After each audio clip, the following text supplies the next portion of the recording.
All right, let's slide this music down a bit so it's not as in the way.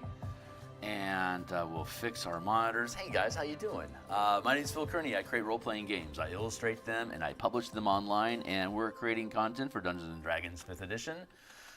Specifically converting D&D into MTG using, replacing the Vancian spell magic system of the 8 schools and spell slots, and instead replacing them with the 5-color mana paradigm from Magic the Gathering and color mana to cast spells, and for martial characters, which we'll be building today. We're building martial characters to use mana for maneuvers, boosts, strikes, exploits, sustain powers, reaction powers, using a mana system to generate magic, the same as spellcasters do, but instead of casting spells, we're channeling powers and class features and stuff that trigger off of it, just like all the other color mana character stuff that we build. So today specifically, we're looking at playing some Mage Tower on my Discord server this morning. In about 2 hours, we'll fire up some games of Mage Tower, which is basically like D&D, Quidditch, or rugby. Put a ball in the middle. Both teams charge towards the ball. Whoever gets the ball, if you can score a goal on the goal post at the top of the Mage Tower pyramid, you score a point. Whoever scores the point at the end of an hour, that's the winner. If you want to kill each other to keep the enemy team from scoring a point or from defending themselves, it's all temporary damage. So whenever somebody scores a point, all temporary damage is wiped off of your character. Any mana or features that you've expended wind down at the half hour, at the 30-minute mark. That's halftime. Everyone gets a short rest, and then the game goes for another half hour. If it's tied at the end of the hour, you go into overtime. Once the game ends, everyone gets a long rest, and then we can play a new game. So short rest characters get mana and class features back at the half hour. Full casters get their mana back at the end of the game, and if they have any, like an arcane recovery or something like that, that you could use as a wizard to regain mana at the halftime, you can do that. Short rest, there you go. So we're going to build new characters. This is the color mana system. I'm going to try to be efficient with this. We're making 8th level characters for today's tournament. And I already have last time we used a Prismari monk as a goalie, and it's currently 7th level, so we're going to want to upgrade that to 8th level. But I want to. What's going to take more time is building out a Lorehold rogue that's a striker that gets the ball and attacks the goal. When you hit the goal post, you have to deal damage to it.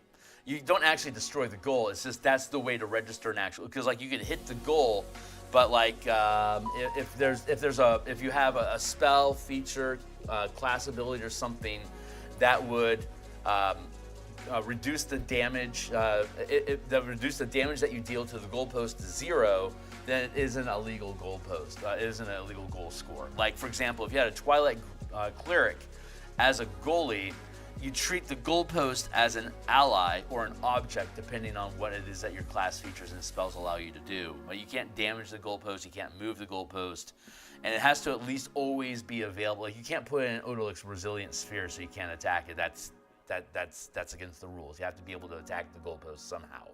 So, with the ball, hit it physically. So, like in the example of a Twilight Druid or a Cleric, a Twilight Cleric could treat the goalpost as an ally, and as a bonus action, give it temporary hit points. So if I attack the goalpost with the ball, which only deals 1 point of damage, if I'm throwing it and I have like a +3 strength bonus, I'm only going to deal 4 points of damage. So if the damage I deal isn't enough to overwhelm the temporary hit points and damage reduction and other stuff that the goalpost has going on, I don't deal any damage. So we need characters that can deal lots of damage to overcome defenses that the goalpost might have, depending on what your team's meta strategy is.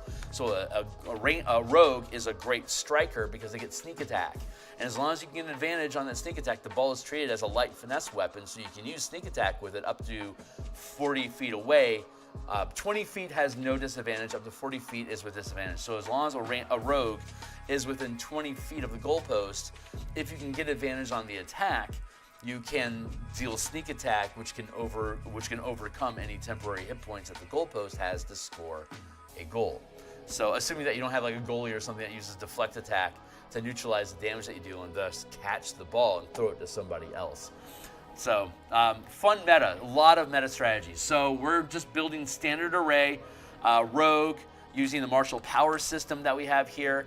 For anyone that's interested in this stuff, the martial power document, that's a playtest document, it has everything for the 2024 Magic the Gathering color mana update and all of the options for martial characters, including all 14 classes, including Scion, and every single subclass that's in WotC's catalog from 2014 and 2024, including the UAs, as well as Echo Knight, and we dissolved the Blood Hunter into powers. So like the Blood Hunter doesn't exist as its own class, but instead the Blood Hunter exists as various powers that can be taken. So all the class features and elixirs and rights and whatever other words that they have for features for the Blood Hunter have all been dissolved into disciplines. Like for example, the Curse of the Clouded Mind is from the Blood Hunter class. You can curse a creature that you can see to roll ability checks and attack rolls with disadvantage. The effect ends when the creature succeeds one of these rolls. The creature can also make intelligence saving throws at the end of its turn, ending the effect when it succeeds. That costs 2 mana. That's available for half casters and martial characters at 5th level. I hit you with a curse, you're automatically cursed, and you can't get out of it until you can succeed a saving throw. Any saving throw I throw at you, like if I try to trip you, if I try to grapple you, if you get hit with a hold person, if you get hit with a fireball, these are all things that can trigger saving throws. And if they're coming from you, they're at disadvantage. At the end of each of their rounds, they can make an intelligence saving throw, but that's also going to be at disadvantage. So until they can succeed a disadvantage roll against you, the curse retains. Like lethargy, I think was, no, lethargy wasn't. There's a whole bunch of curse of enfeeblement. The lycanthropy sustained power for 1 mana. You can turn this thing on, and you can turn on a number of sustained powers up to your maximum rank of power, which is half casting, 1, 5, 9, 13, 17, 5 ranks of power. So at 17th level, I can sustain 5 mana worth of effects at the same time, whether they're 5 first rank effects, or like a second rank and 3rd rank sustained power, or like a 4th rank sustained power and a 1st rank sustained power. They stack and they don't require concentration. But if you can cast spells and sustain powers get in the way of concentration. So if I'm a 5th level ranger that can cast 2nd level spells or channel up to 2 ranks of power, if I have a 1st rank power active, I can only concentrate on 1st level spells. If I have 2 levels of spells that I'm concentrating on, I can't sustain any powers. They get in the way of each other like that. So it's a fun way to, like, if you want to have a full caster dip into martial powers, if they want to sustain any powers with the mana pool that they have, they'll have a big mana pool because they're full casters plus a martial or a half caster. They'll have a very robust mana pool. But they can't, if they're sustaining powers, they're going to be limited on what kind of spells they can concentrate on. So it's a really fun multi-class combination to gish around with, and it encourages and lets you build really cool multi-class combinations. So and just to cap off the Blood Hunter conversation, it's a 1st rank power lycanthropy. While sustaining it, so at 1st level you can turn this on, and it doesn't have a duration. It's just while it's on, if you turn it off, obviously the mana gets burned, and then you have to use new mana to use another power. But lycanthropy, while sustaining this power, you can shift form into a lycanthrope creature. Your appearance changes to adopt features of a creature of your choice, such as furs or scales, beaks, claws, fangs, tail, etc., and gain the following features, benefits. So you get the heightened senses, which is gain advantage on wisdom, perception, and intelligence investigation checks. Feral might, which is gain advantage on strength checks and saving throws. And then natural weapons, gain unarmed attacks that deal 1 power die of damage, which can either use strength or dexterity modifier, which can be either a bludgeoning, slashing, or piercing damage, which is your choice when you channel this power. So like when you're playing Mage Tower or Rugby or whatever, you can't bring weapons and equipment in with you.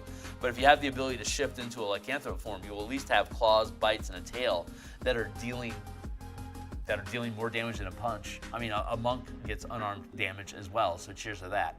But this is the chassis that we're using. These are the ideas that we're using, and today specifically we're going to build a rogue. So let's drop down to the rogue real quick. We're going to build an 8th level rogue. I've got an hour and 10 minutes or so to do it. So let's see if I can use my time economically and build out a character. We already have a blank character sheet template that we use. That's the monk. This is the rogue. So let's scroll down and find, and if you think this stuff is cool, like, subscribe, hit the bell icon for notifications when we're live in the future. I do game design like this on Saturday mornings, as well as Monday nights and Thursday nights, and I do artwork for the books that I create. I do that on Monday through Friday in the morning. So if you think these ideas are cool and you want to find out more, you can participate in our playtesting, which is happening in 2 hours on my Discord server, which is linked here. All you need is an 8th level character. Any 8th level character will do. That's 2014 or 2024.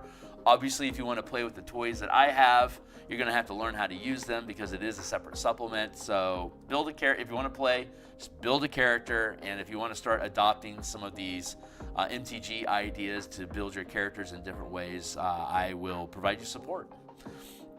So just ask in Discord, and anything that I'm playtesting in my Discord, the martial power system, color mana spell point variant rules, Spelljammer stuff, the Bastion campaign stuff, any of these things, if you want to include those in your game as a DM, or if you're interested in participating in any of my playtesting, just raise a hand and say, hey, I'm involved, and we'll happily have you at the table.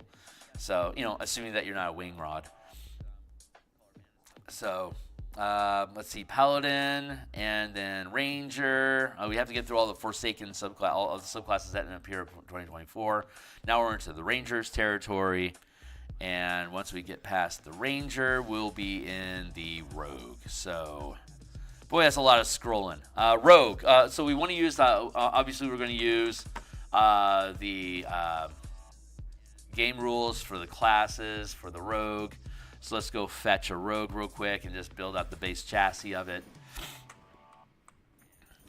Hit dice is D8. I just go with average hit dice. So let's do our stat array first. Level 8. We're gonna go with rogues can, when channeling powers, that's saving throws and stuff like that. Let's see. Long rest, prepared powers, swap of powers, sneak attack. Where's the bits? Being at first level, you have 4 first rank powers from the martial power list up above. You gain additional powers as you gain levels up to your maximum channeling rank. As listed in martial powers progression table, you can swap prepared powers for another when you finish a long rest, and you can swap all prepared powers when you gain a level. Fighting styles, weapon masteries can be prepared as meta powers, even if you would not normally have access to these features. Because they're martial powers, you do have access to them. And for some reason, I don't have the basic the basics that go along. Oh, there we go. Mana and martial powers. What we should have here is your channeling ability modifier is either dexterity, intelligence, or charisma. This allows you to decide what type of a rogue you are and use that as your SAD, your single ability defendant. If you want to be a martial rogue, most probably will, then dexterity is the way to go to charge your armor class, your attacks, as well as the DC and the attack and channeling attack rolls that you would make. But if you wanted to, like, say, multi-class into a wizard, or had an intelligence idea for your character, you can use intelligence for channeling. And if you wanted to multi-class into like a bard, sorcerer, paladin, then you can go with charisma as your primary stat for channeling, so that you are less multi-class, multi-ability dependent.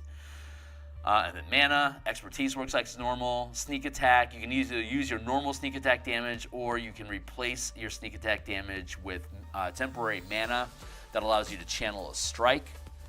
Thieves can't like normal. Cunning action is like normal. Subclass like normal. Uncanny power allows you to, if you don't use your movement during your turn, you can generate a point of temporary mana to, or you can gain advantage on your next attack roll. Gaining advantage on an attack roll is worth 1 point of mana, so it's kind of like 6 or a half dozen, whichever one you want. But yeah, if you're already in a sniper position and you don't plan on moving, you just want to snipe somebody, you can gain an extra point of damage to ramp to use a strike power, or to like increase the accuracy of your attack, or like phase through attack, phase through partial cover, for instance.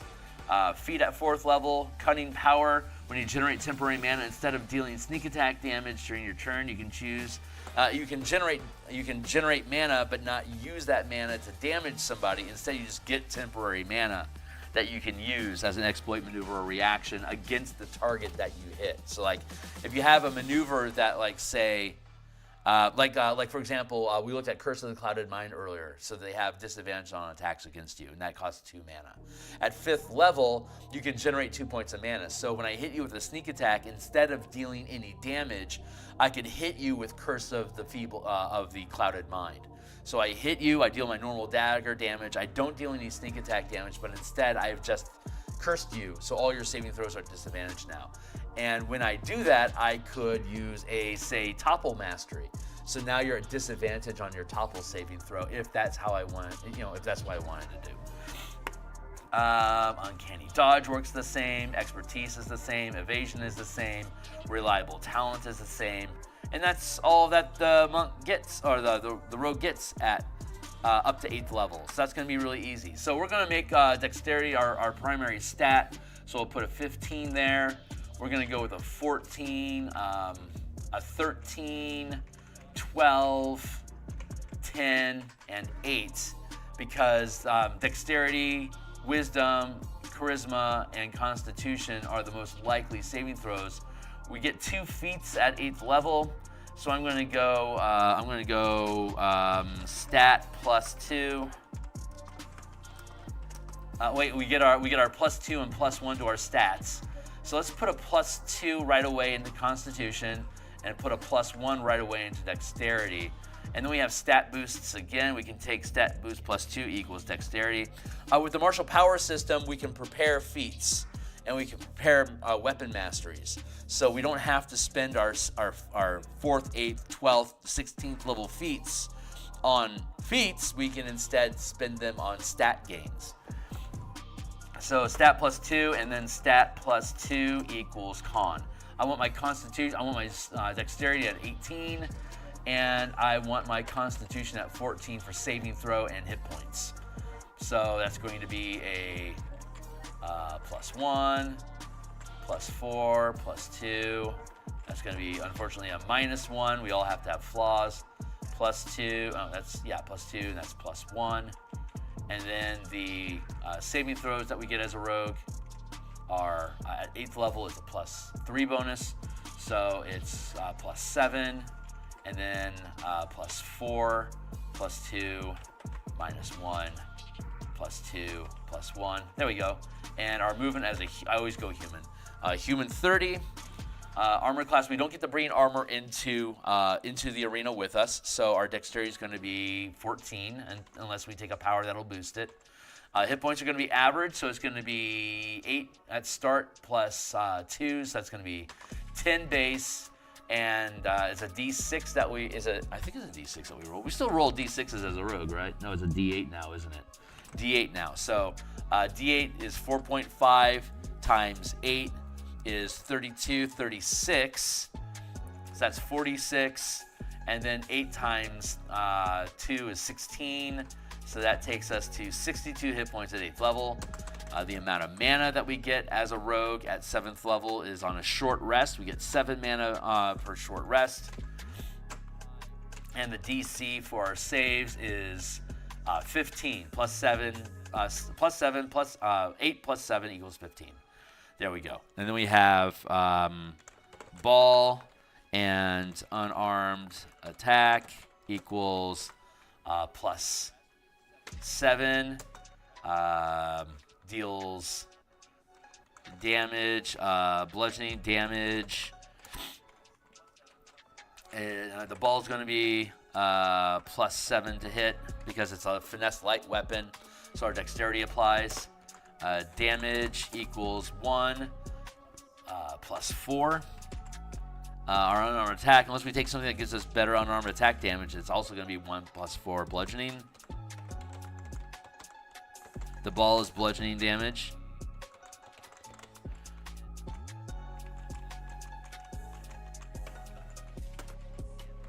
Sneak attack equals, at 8th level, it's 1, 3, 5, 7.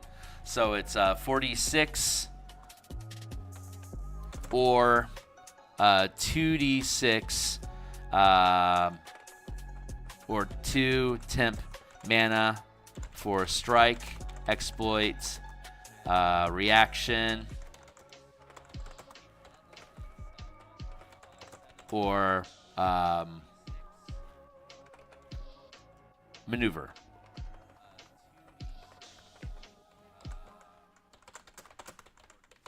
And we'll flesh out what those are going to be here.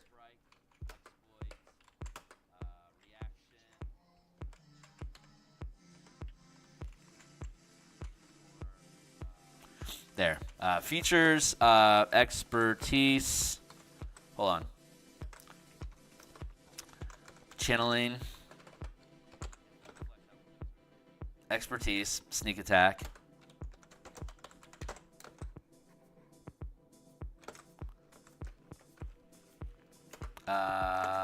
Empowered sneak attack.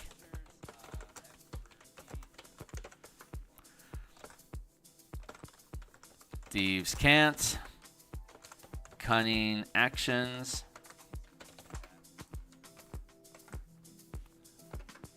Rogue subclass. Uncanny power. Feat.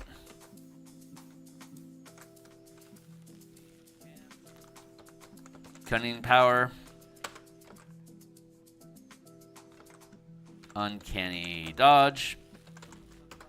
Expertise number 2. Evasion. And feat number 2. Okay, that's our stack of features. We're going to have a subclass. We have skills, so let's go to our skill list. We get to choose 4. Acrobatics, athletics, sleight of hand, stealth, and we're going to have expertise in all of them. So that's going to be +10, +10. We're only +1, that's +7, +10. Good stat array. We already have our feats for the stat bonuses that we gained. Now we're into our spells and powers and subclass features.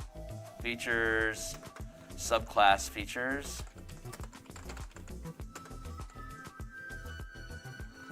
So let's go, what else we get? Thieves tools, we don't need those. Don't have any starting equipment other than our jersey. D6, dexterity, yada, yada, yada, yada, yada. Oh, it's dexterity and intelligence. Did I do that? Dexterity and intelligence, or did I do dexterity and charisma? I think I got that wrong.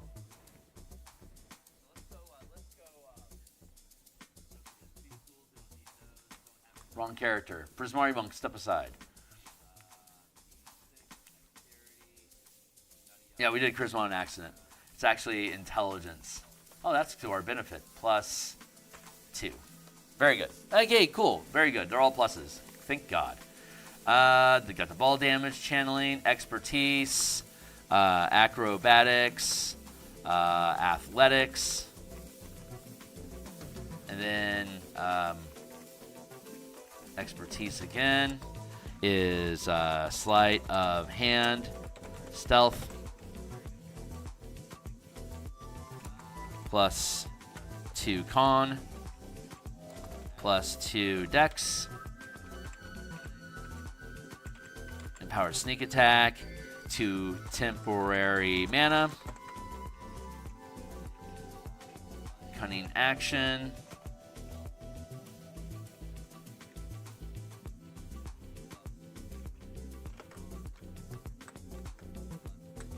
I'm missing something. Hold on.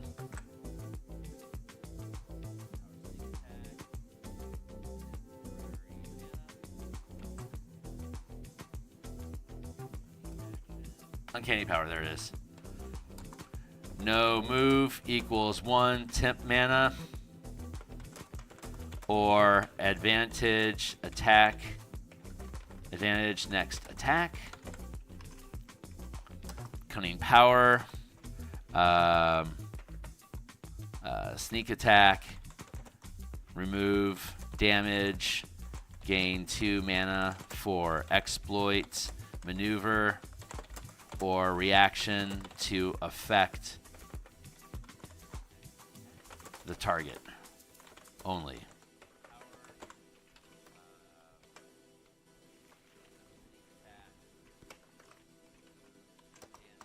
There, like that.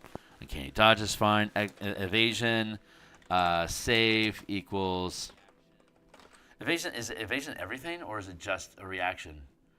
When you're subjected to effect, to half damage, you instead take no damage. Right. Evasion equals save, dex save. Dex save damage equals 0 or half if fail. And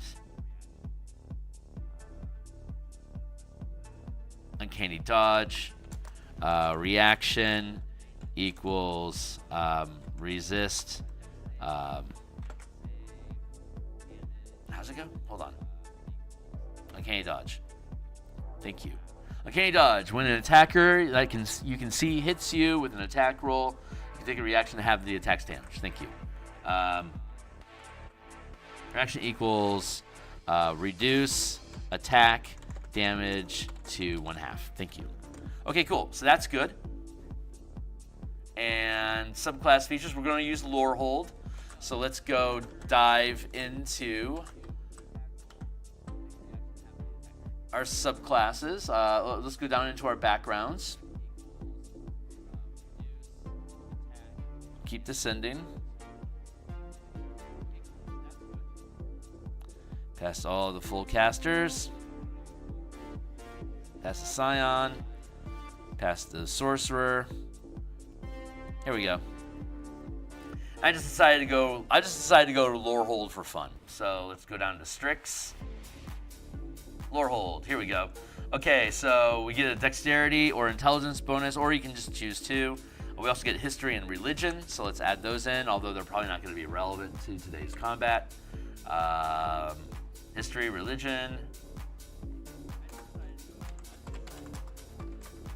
Is +2, and Religion is +2, and Cartographer tools don't really matter right now. You got 3 college credits with Lore Hold. We're 5th level characters, so we should have 15 credits, which means we get Swift Attunement, Quick Assessment, and Instant Skill.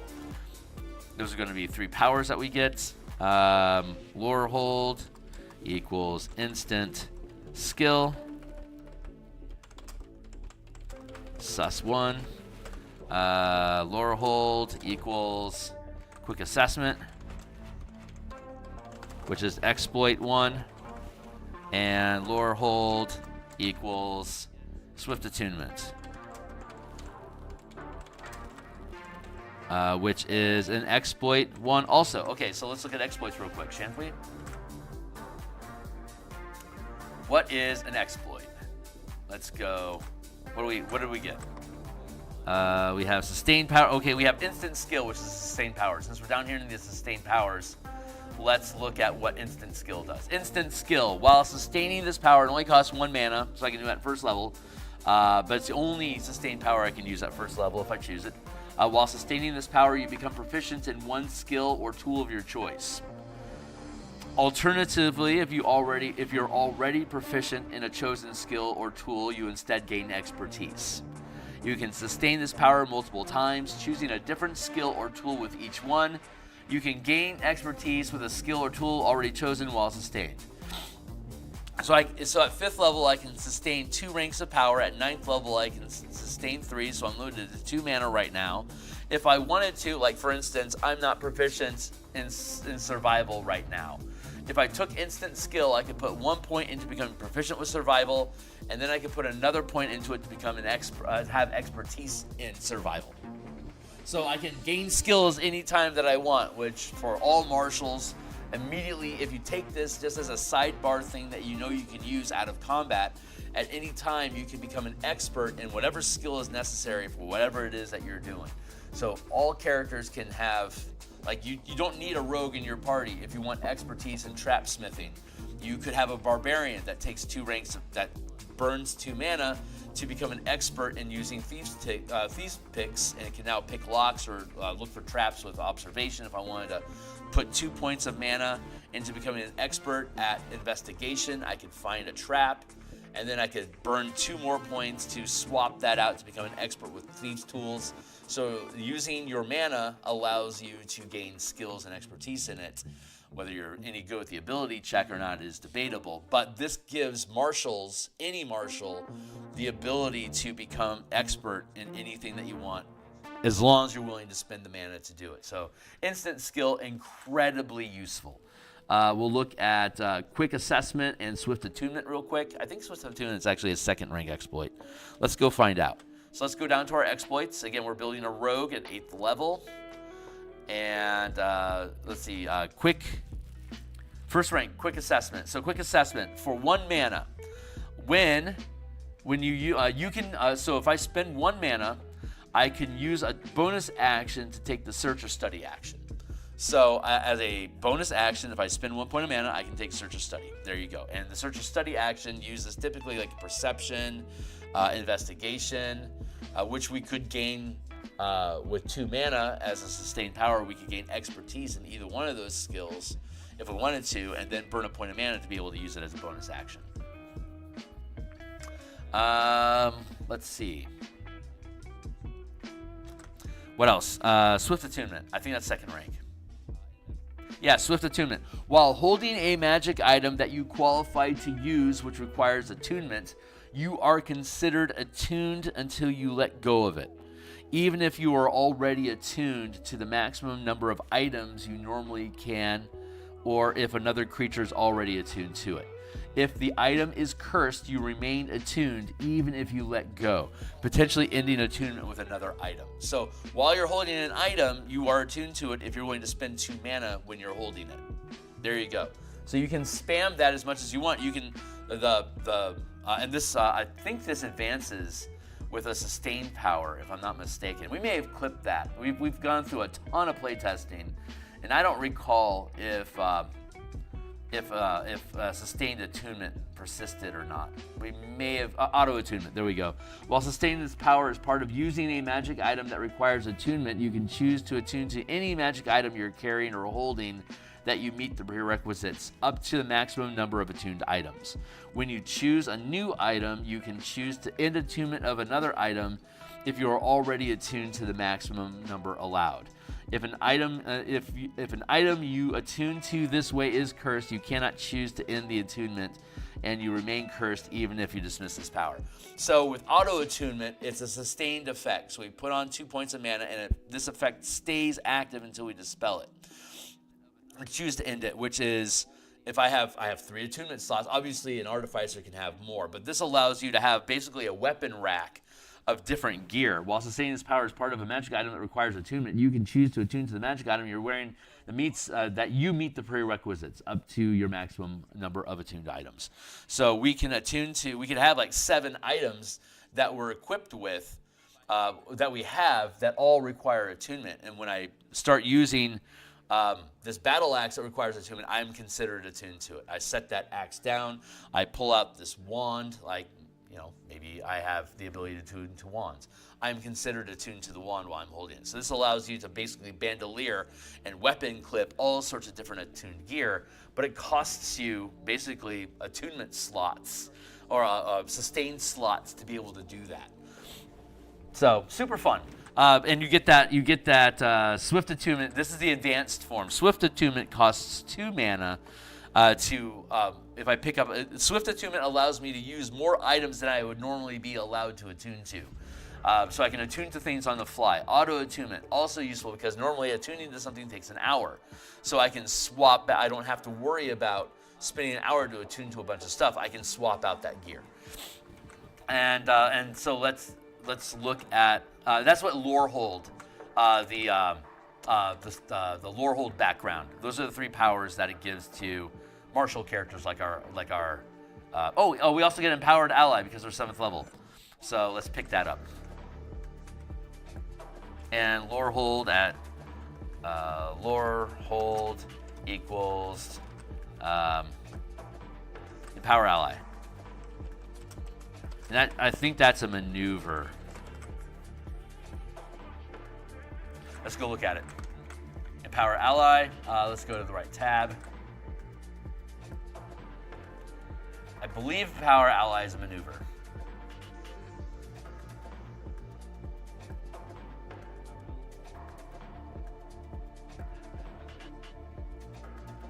Nope, must be an exploit. Oh, no, I'm sorry, I'm in exploits. It is a maneuver. 2nd rank maneuver, perhaps? Where the fuck are you?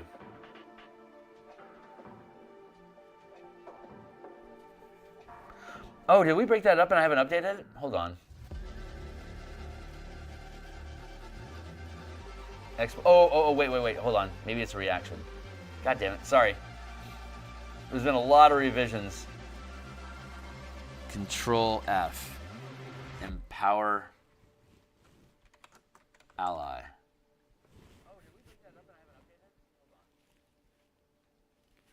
Empower Ally doesn't exist anymore. Empower Ally.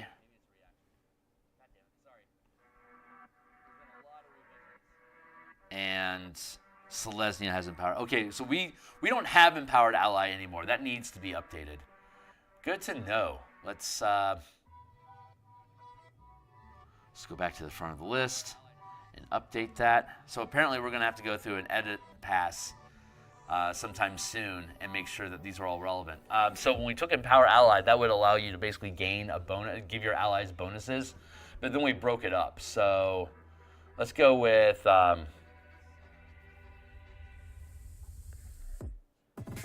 Empower Ally. I think a good replacement for that would be looking for it. Maneuvers is where I want to be. No, it's reactions is what I want. Reaction 1 is Inspired Attack, Inspired Effort, Inspired Ward. A willing Inspired Effort is, I think, where I want to be. For Selesnya, for Warlock, it'll be Inspired Effort.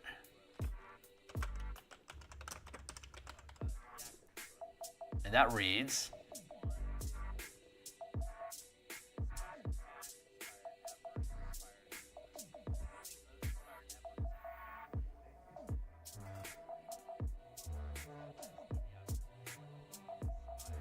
where am I at? What the fuck? Why am I way down here?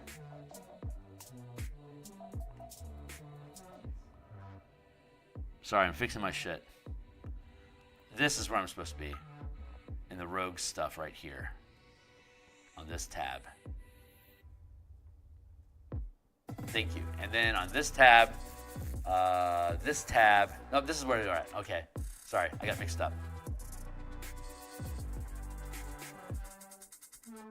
Dancing around my document, trying to find what I'm looking for. Just keep scrolling up. There we are. Reaction. Inspired Effort. A willing creature you can see, including yourself, fails an ability check. As a response, as a reaction, you can roll a number of power dice equal to the mana expended this way, adding the highest number rolled to the result of the ability check, potentially turning failure into success.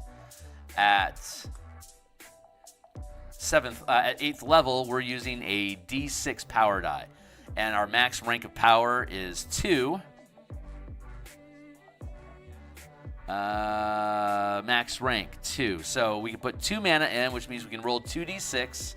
If you fail an ability check and I'm within 60 feet of you, I can use my reaction to give you roll 2d6 and keep the best result and add that to your check. It's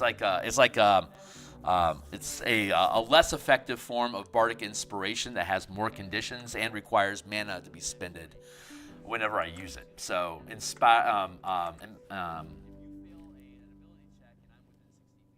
I believe it's called what? Inspired Effort? Inspired Effort. And then Selesnya will give Inspired Attack.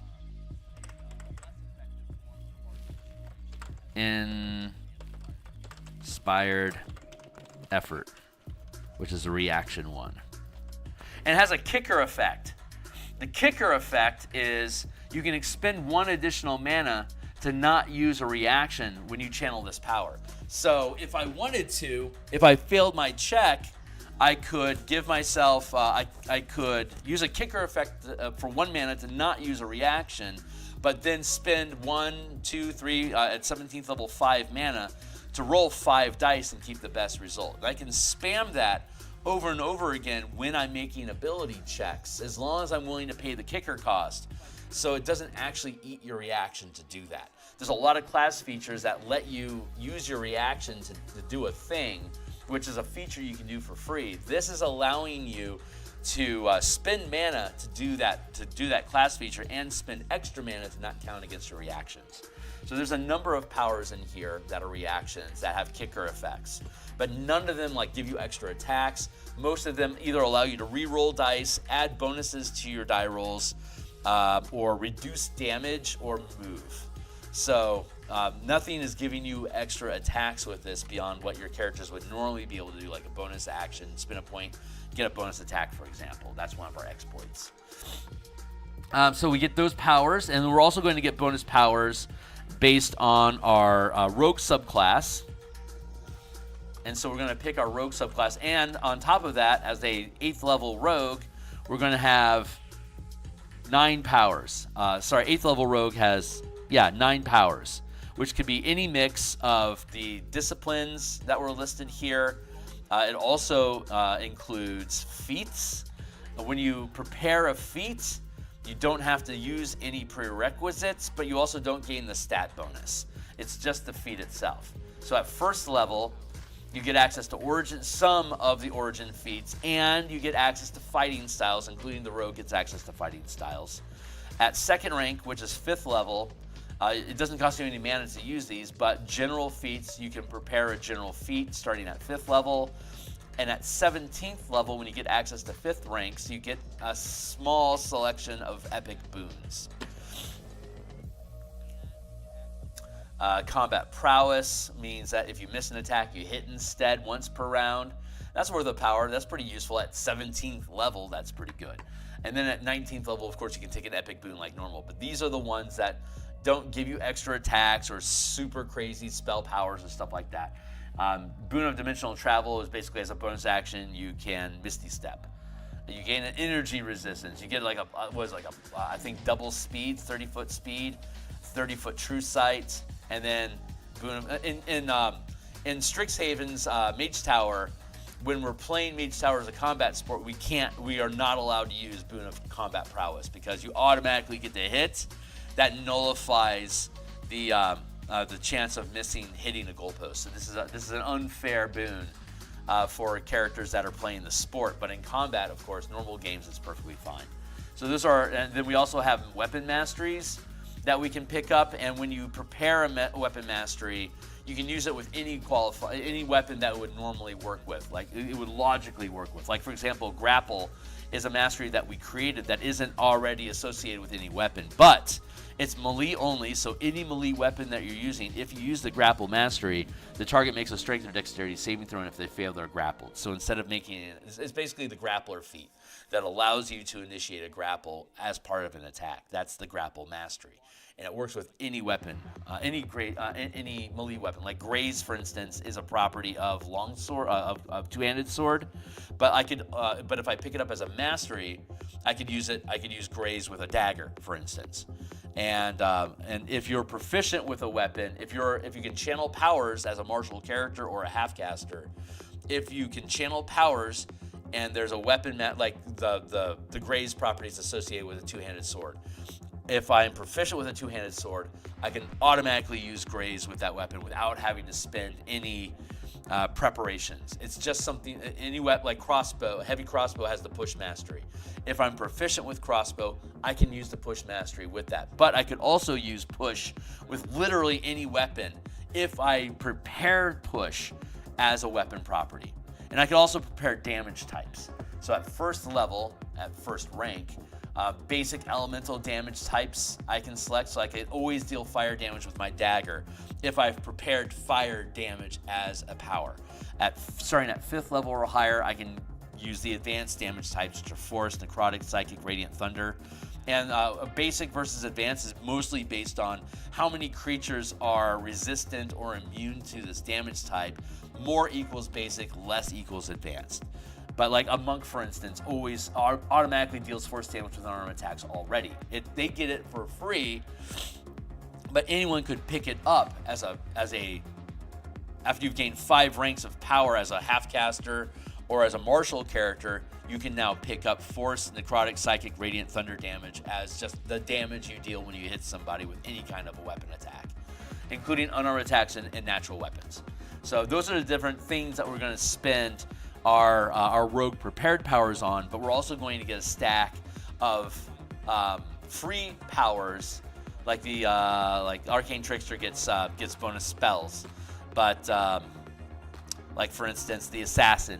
Here's the 10 powers that the Assassin gets as you gain levels 3, 5, 9, 13, 17. When you gain higher ranks of power, these are the different powers that they can pick up. I have 40 minutes. About 40 minutes left in today's episode. So we select a subclass, select our list of powers, and then we're good to play Strixhaven Mage Tower today. Today we're doing on my Discord channel, for anyone that's interested, if you have an 8th level character, you are formally invited. Here is my Discord channel. We're going to play Mage Tower. Basically D&D rugby with spellcasting and murder. To score, it's a PvP arena. You either kill each other, and the goal is to score more points than your enemy in the course of 1 hour.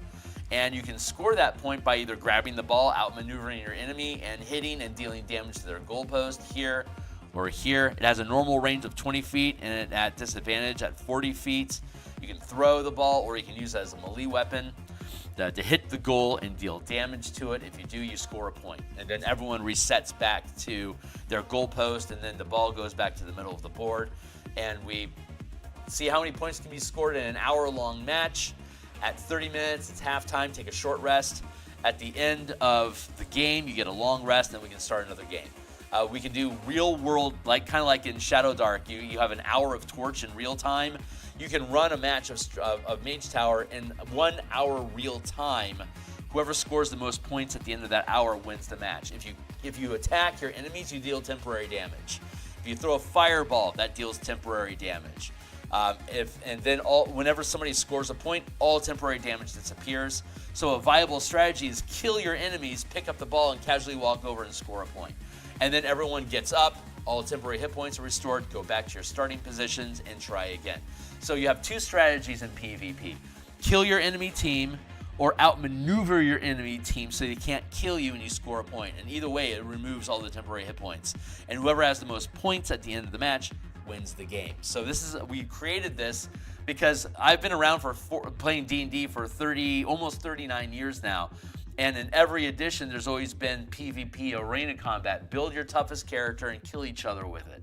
That's boring. We all know from God knows how many YouTube videos that combat conditions that only have death as a winning condition is a boring combat.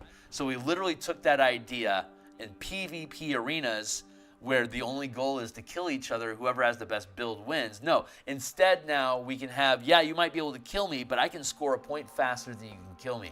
So I'll end up winning this game. So it's an alternate win condition for PvP arena combat. You see? So that's the purpose of this. Plus, it's the Strixhaven game. So in Strixhaven, Curriculum of Chaos, Mage Tower is one of the mini games you can play on campus. But in the Strixhaven adventure book, it's just an ability. It's a skill challenge. Whoever has the best results wins the game. Divide your score by 10 equals the number of points that you contributed to your team. Everyone makes an ability check of their choice. Tally up the total. Whoever got the most points wins. That's how you play. But that's boring. You can resolve that, and everyone rolls the die once. And now your Strixhaven match is over. That wasn't an exciting match of Mage Tower. That was just an ability skill check and go back to work. This makes it a combat challenge, and if you don't want to waste your entire Strixhaven Curriculum of Chaos episode in combat stuff, you can instead decide to have your team play against a rival team, and you have 1 hour to see how many points you can score. Go for it. Or if you want to just run Mage Tower as PvP standalone, hey, we're building 8th level characters today on my Discord server. Bring your best 8th level character and see if they can score points better or kill me better than my characters. If we have 4 people playing, it's a 2v2. If we have 3 players show up as a DM, I will play 1 character on 1 team, and then the other players have their, so it still is a 2v2. Or if you 3 were in a campaign, it's you 3 versus my 3 NPC characters. But I like to play too. So since it's a sport, it has absolute rules of how to play. So you don't really need a DM with this system, with this combat sport, because the rules are the rules, and that's why we're playtesting, to iron out those rules. So you don't actually need a DM to play. So if you have 4 people and you just want to fuck around for an hour, let's play a game of Mage Tower. No DM. Whoever scores the most points wins. Build your character, build a strategy, build synergy, create meta for how you're going to score points, whether it's kill your enemies or like stun lock everybody and then waltz past them, or outmaneuver them so you can score points. Again, scoring points is the goal. So we're making a rogue striker because rogues are super fucking maneuverable. So let's look at what subclasses exist that we can choose from. I'm just going with the Lorehold background. And again, all of this stuff that we're using is in the Mage Tower playtest. Content is here. Here's the 5-color mana spell point, the 5-color mana playtest document. This is the document that I'm literally using right now. It's like 200 pages. It's 277 pages with player stuff, DM stuff, adventure design stuff, hex crawl, color, land mana stuff. It's got a ton of stuff in this book, but we're translating all this stuff. This is all just alpha playtest document. We're going to hire an editor and get it all cleaned up, and then build them as PDFs that we'll put on the DMsGuild, and then on my Patreon channel, we'll build expansions. So like once the martial powers and the color mana system's updated for 2024, we can build the Book of Dimir. I'll publish Book of Dimir on my Patreon, for example, and all of these rules on the DMsGuild are 100% free preview. Like if you wanted to, you could go look at it right now. Here's the color mana system that I built for 2014 already. It's a bundle of 6 different books.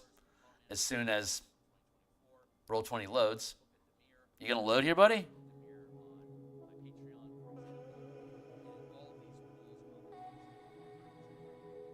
Looks like Patreon looks like DMsGuild stunlocked right now. Or is it a my book issue? No, their whole site's fucked right now.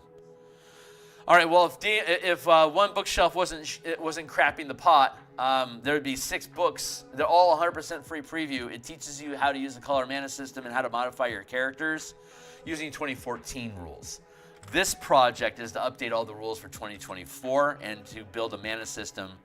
Here it is, color mana spell point variant rules. The color mana system, how to convert spells into color mana, how do warlocks use color mana, Way of the Four Elements using color mana, the core mechanics for all the spellcasters and half-casters to use color mana, knights and tricksters and eldritch knights specifically using color mana, universal spell points, and this was just a preview that we put out. It's basically pay what you want. This is pay what you want, this is pay what you want, and this is pay what you want. And like, so if we were to say open up a Point Warlocks, let's go with a book that you have to spend money on. Knights and Tricksters. Here's a Knights and Tricksters book. Oh, this site's having issues. This is a time suck, and I'm down to 30 minutes. So I don't have time to look. Go take a look at this on your own time. If you want to play Mage Tower with us, all you need is an 8th level character and jump down here to Discord. I need to get back to work because I have about I have a half hour worth of streaming left, and then I got to go prepare for actually play testing today. So let's see if I can somehow finish this character up. Right. So we want to look at our subclasses.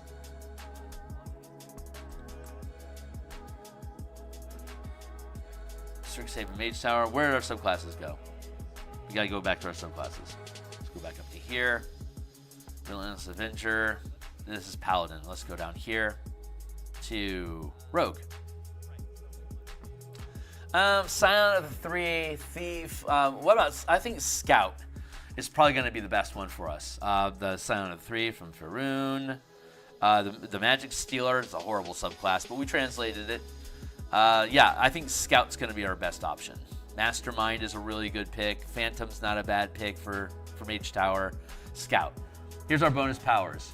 We get Alert, feat, we get the Fast Sustain power, we get Keen Mind as a feat, and we get Repositioning Strike as a power. So let's fetch those real quick. Oh, yeah, we were in the right folder. Okay, no harm. Yeah, since we're here, we'll just go ahead and use it.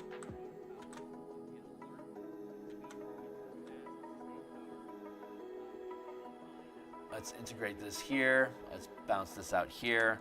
Let's go back to our character. Subclass options for, first off, Scout. Let's pick up our Scout equals Alert feat. That's going to give us bonus to our initiative. We also get Fast, Sus 1. So for every point of mana I put into Fast, I increase my movement speed by 10. Scout equals Keen Mind feat, which gives us bonuses to investigation and stuff. And Scout equals Repositioning Strike, which is the Strike Power 1. Let's look at Repositioning Strike real quick because that one's cool. So strike powers, the way that a strike power, again, our base chassis. Ooh, that's what we can do. We can go back up here to our base chassis for the rogue.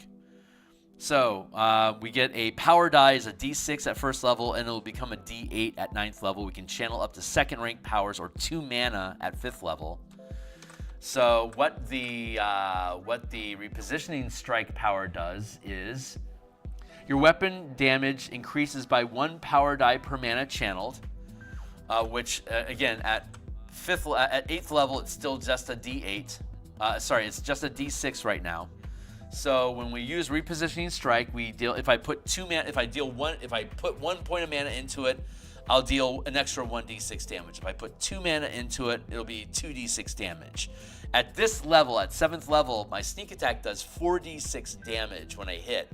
But instead, I could not deal 4d6 damage and instead get 2 points of mana for free to use the strike power with, which doesn't necessarily sound like a great idea right now, but at, say, 17th level, I'm rolling d10s and I can put up to 5 mana at d10. So at 19th level, I can do 6 d10 sneak attack damage, or I could deal 5 d10 sneak attack damage and do 5 points and use a 5th rank power as a strike power, like Banishing Strike, or let's look at what Repositioning Strike does. Your weapon damage increases by 1 power die per mana channeled, and you can move 5 feet per mana channeled as part of the attack. This movement doesn't provoke opportunity attacks. So at 17th level, if I used Repositioning Strike instead of sneak attack damage, I would deal 5d10 damage, and I can move 25 feet as part of an without provoking opportunity attack, as part of that sneak attack damage. So that could be really useful. It's going to be a little less damage, but it's far more utility in combat. So we absolutely want Repositioning Strike, and I'm thrilled to see that the Scout has it. Whenever I hit you with if I spend 2 mana, again, as a sneak attack, I automatically deal 2d6 extra damage, and I can move 10 feet, which is really, really useful. And now I have prepared powers. So I have 1 power, 2 power, 3 power, 4 power, 5 power, 6 power, 7 power, 8 power, 9 power. Let's go back to our list of powers. I know for a fact that I think it's fast.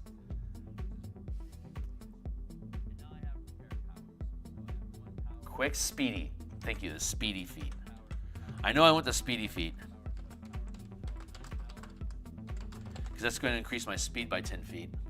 So now as a human, my move speed is now 40. And it can plus power. I can ramp it up with 2 mana. I can ramp it up to a speed of 60 if I want to. Let's look at our subclasses. So we already picked up our subclass powers. Skirmisher, starting at 3rd level, you are difficult to pin down during a fight. You can move up to half your speed as a reaction when an enemy ends its turn within 5 feet of you. This movement doesn't provoke opportunity attacks. So Skirmisher.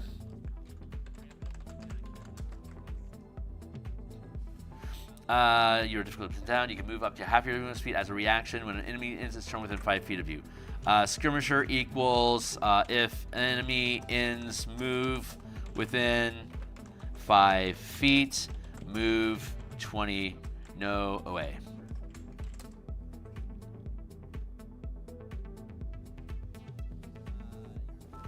Super, super useful for Rugby or Mage Tower.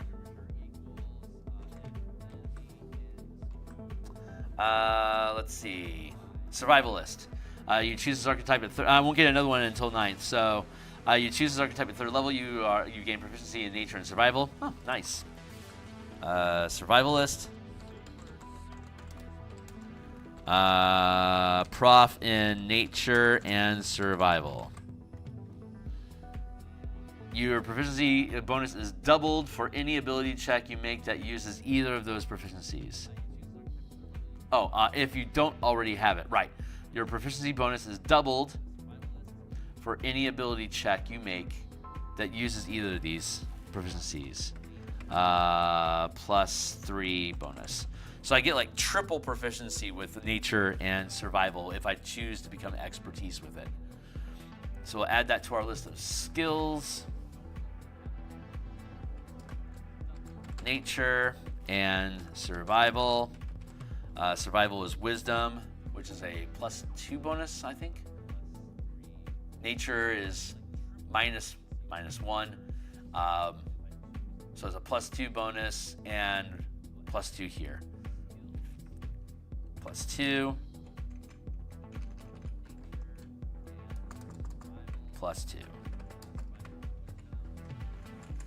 Cool. Okay, that takes care of our features. And now we just have a bunch of feats to pick, a bunch of powers to pick up. So that's the fun part. So let's go pick up some powers. Let's see. We don't have any. We have the instant skill sustain power. Let's go. Let's pick up Vanish. Vanish is super fucking useful. I'm on the wrong tab. Let's go. Let's see here. Let's pull this in here. Go to. Let's go find the Vanish power. I want to show you. Vanish is an exploit. 2nd rank, Vanish.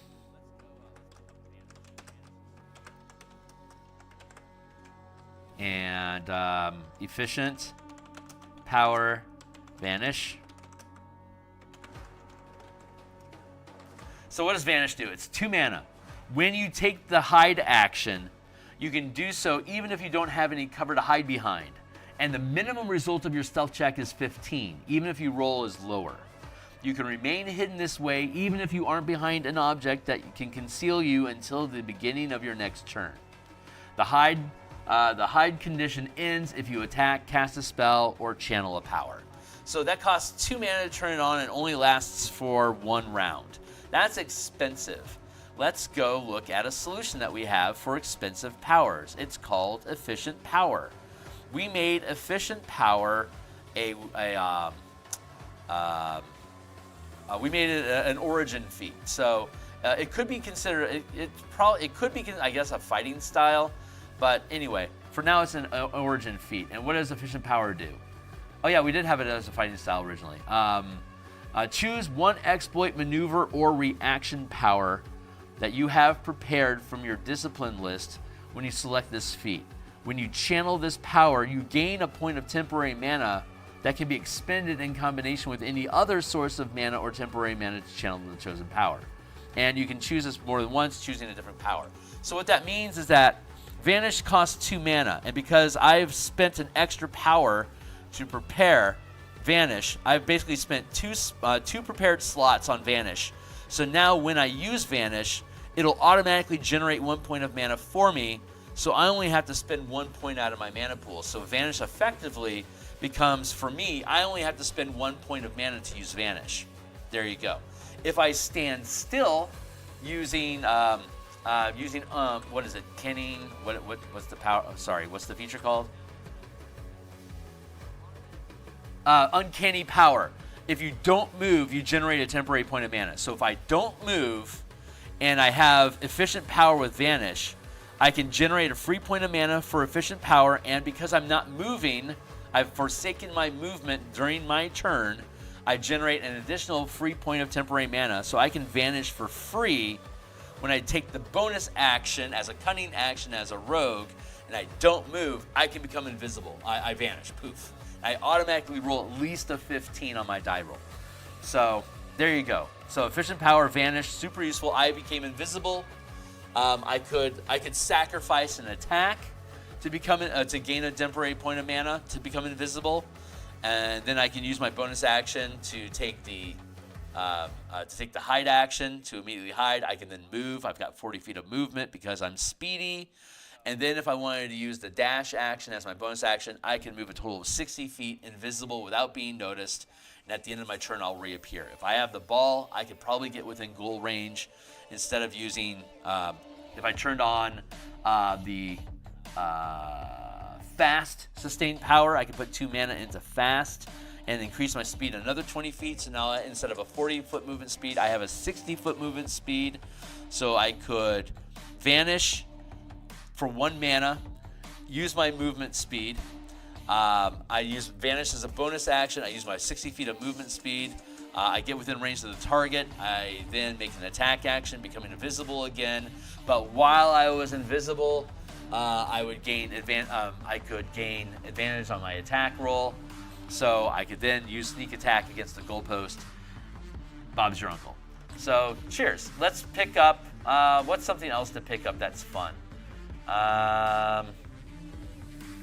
We have Speedy already. Shield Master. Let's take Telekinetic. So that if the ball is out of reach, we could use Telekinesis to bring the ball to us, to pick it up if we didn't have the ability to move ourselves, or if we wanted to use it for like a Scion can use Telekinetic Push to punt the ball. I think Telekinetic lets us do that. Let's look at Telekinetic. I think we have a push attack with this, don't we?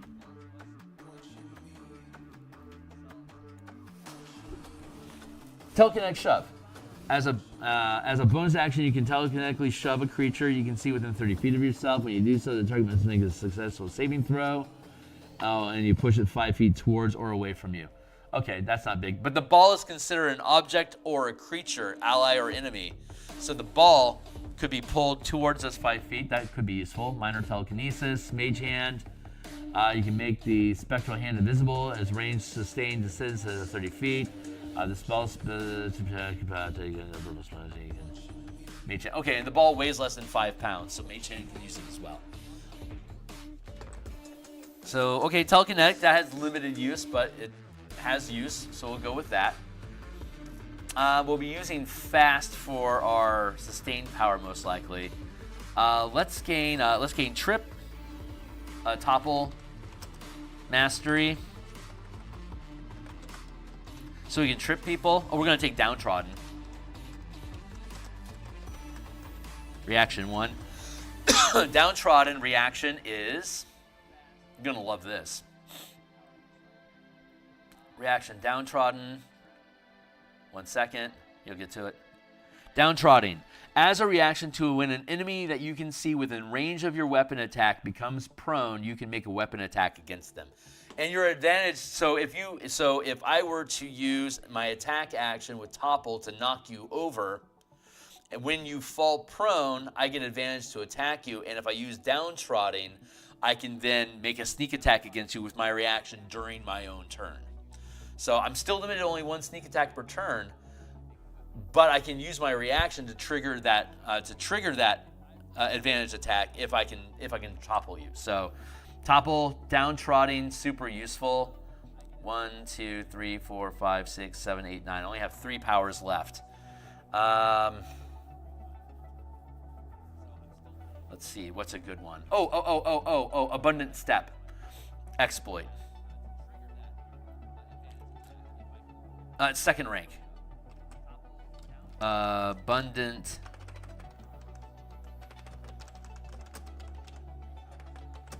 is exploit 2, and I'm going to take efficient power.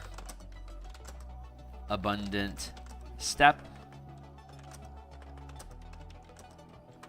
Feat.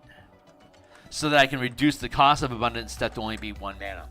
So for me, for 1 mana instead of 2, I can channel this exploit as part of a move action. You gain a fly speed equal to your walking speed until the end of your turn. If you do not end your turn on a surface or liquid that can support you, you fall as normal. And if I spend an extra point of mana, I can double my flight speed. And if I spend 3 points of mana, I can't do that until 9th level. But if I did, I could triple my flight speed. And at 17th level, when I can put up to 5 mana in at a time, I could quadruple my speed. So my speed right now is already 40 because of speedy. If I sustained fast with 2 mana, my speed would be 60. For 1 mana, I can have 60 feet of flight this turn. And then if I spent another point of mana, I could have 120 feet worth of speed. So if I can get that ball in my hand, I can cover some serious ground very fast. So efficient power, abundant step is super useful for my character. When you make an attack against a target with less than full cover, you can ignore the benefits of cover and roll a number of power dice equal to the number of mana expended this way, adding the highest result to your attack roll. Super efficient sniper attack. But I don't think I need that. I want another strike power. I have repositioning strike already, which lets me move a lot, but I want another strike. I want another strike power. Let's figure out what it is.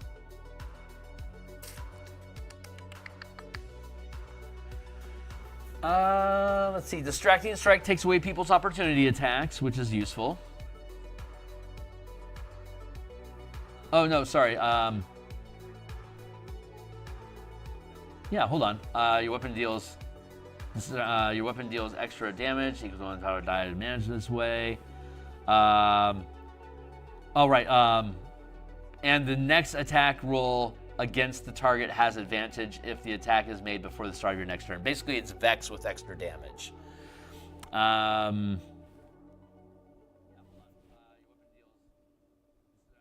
Martial Strike is good. It deals extra, like instead of rolling a d6 with Martial Strike, I would roll a d8. It increases the damage, and I can use a weapon mastery with it at the same time. Normally, when you're attacking with a weapon, you can either use a weapon mastery or you can channel a strike power. Martial Strike lets you do both. Martial Strike, which is... Oh, we get Martial Strike for free. That's right. Because we're a rogue.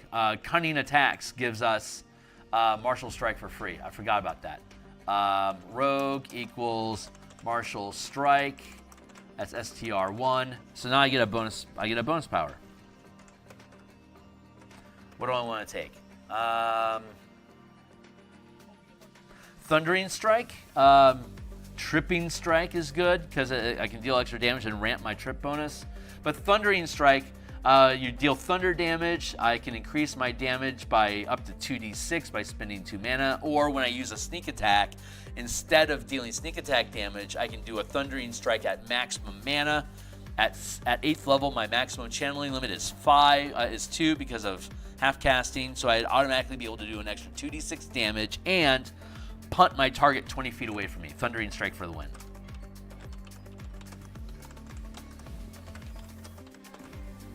And it's 8:35. That's my timer. Hey, we built a rogue. Congratulations. But I've got 10 minutes left. So I'm going to hit save. Yeah, this rogue is done. What a badass. Get a ball in this guy's hand. He is going to cross the field and he is going to deal stupid damage. Super fucking good. We also have a Prismari monk that we've been building.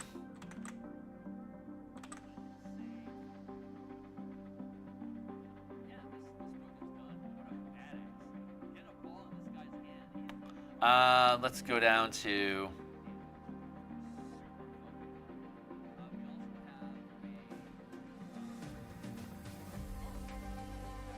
monk,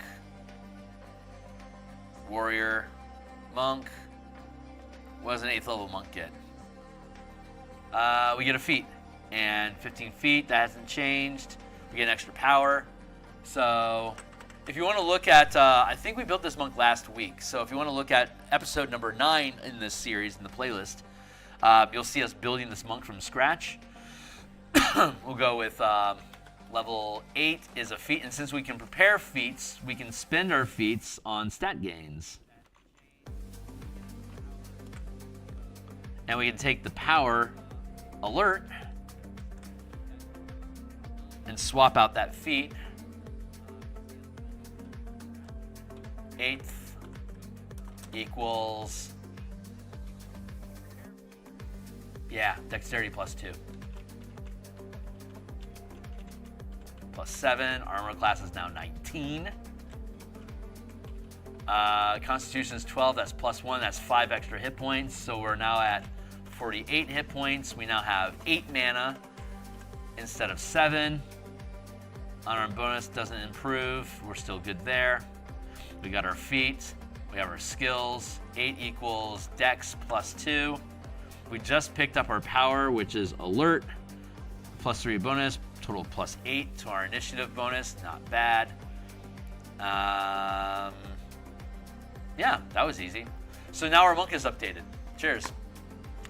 Oh, wait, I gotta go to Prismari. Prismari gets a bonus power at 8. No, we already have it at 7th level. Yeah, we're done. Okay, cool. So that's it. So I'm going to go ahead and wrap up today's session.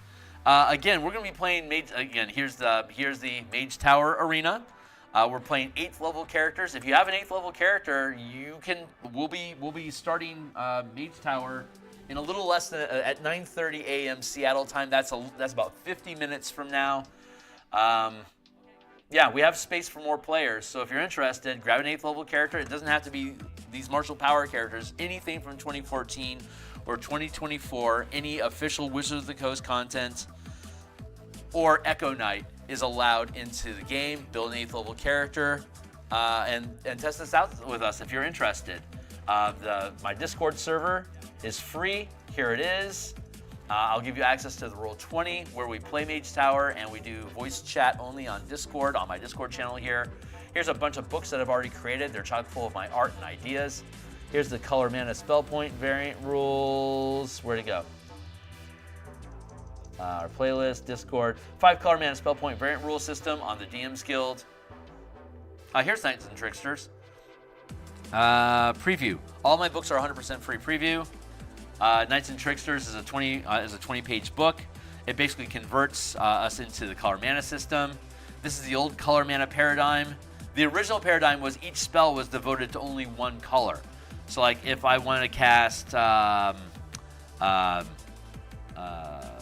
for example, 3rd level counter spell and dispel magic. Those are blue spells, obviously. But if we look at the, not here, here, color mana list. Let's see if you're loading faster now. Good, you're loading faster. Let's look at the revised, this is pay what you want, revised color mana spell list. It's a silver bestseller despite being pay what you want. God bless you guys. Thank you so much. Look at the free preview. The color magic system is 5 colors: white, blue, black, red, green. Some of the things that represent what each of these colors means inside the D&D game universe. White is like divinity, healing, light, protection, restraints.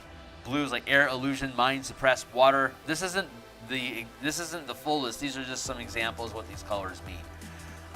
Black, control, entropy, fear, soul, darkness. Look at green. It's also healing magic. White and green are both healing. So if you, and here's the damage types: white, blue, black, red, green. Here's the different types of damage. This is according to the Magic the Gathering. Like in Magic the Gathering, cards that are black and green might have poison.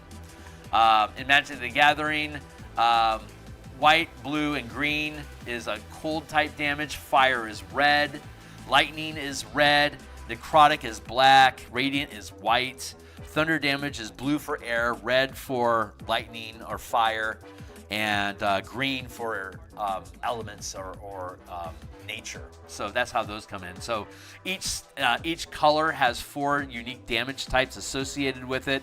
So if you take the aspects of magic and the damage types, you get a matrix of what type of color should, like acid splash. Even though it's a cantrip and it doesn't cost any mana, it's still black and green because acid in Magic the Gathering is black and green.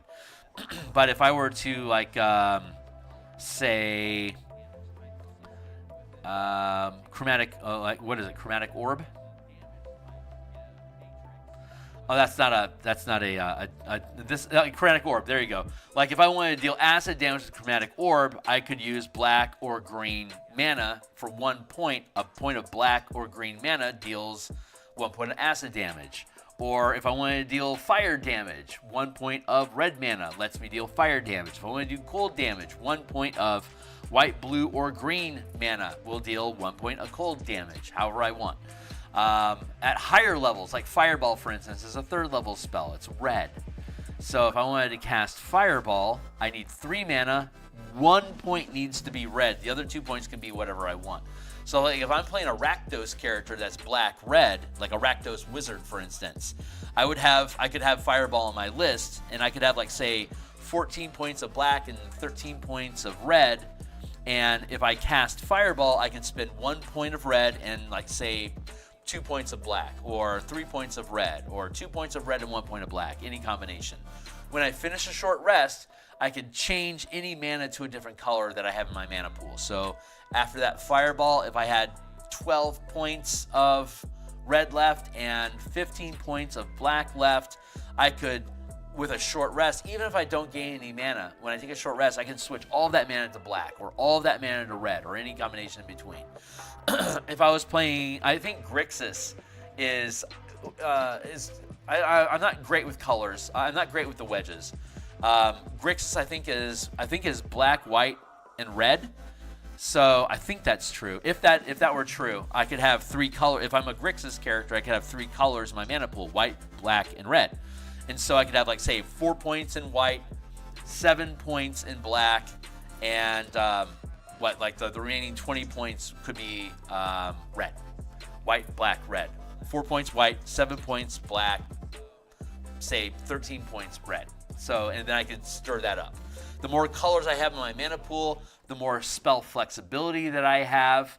The less colors in my mana pool, the more concentrated my colors of mana are, but the less options of spells I have. So if all I have is Rakdos is white, is black and red, I could have a bunch of black and red spells and a shitload of mana to spend them on. If I'm Grixis, I have 3 colors. I have a wider spell range, but I have to divide up my mana pool more to use them.